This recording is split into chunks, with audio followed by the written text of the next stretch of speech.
યુદ્ધના કારણે સુરત શહેરમાં વેપાર પર અસર જોવા મળી રહી છે। ગેસના બાટલાઓની અછત અને ભાવમાં વધારો વેપારીઓ માટે ચિંતાજનક બની ગયો છે।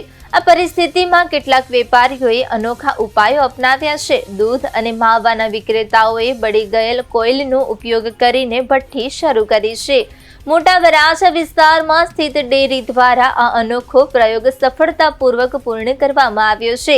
આ પ્રયોગ અન્ય વેપારીઓને પણ ઉપયોગમાં લેવા માટે સલાહ આપવામાં આવી છે। યુદ્ધના પ્રભાવથી કેટલાક કામદારો પણ વતન પર પાછા જઈ રહ્યા છે।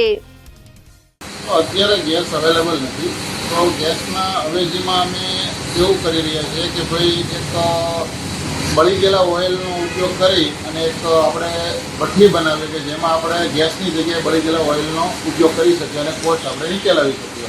ડેરી ઉદ્યોગ સાથે જોડાયેલા છે અને દેશી જુગાડથી અમે આ એક સગડી ચાલુ કરવા જઈ રહ્યા છીએ કે જેમાં લોજિક એટલું બધું છે નહીં, પણ માઇન્ડનું લોજિક ચલાવીને અમે ગેસનો અવેજીમાં આનો ઉપયોગ કરી શકીએ એવો અમે આઈડિયા કર્યો છે।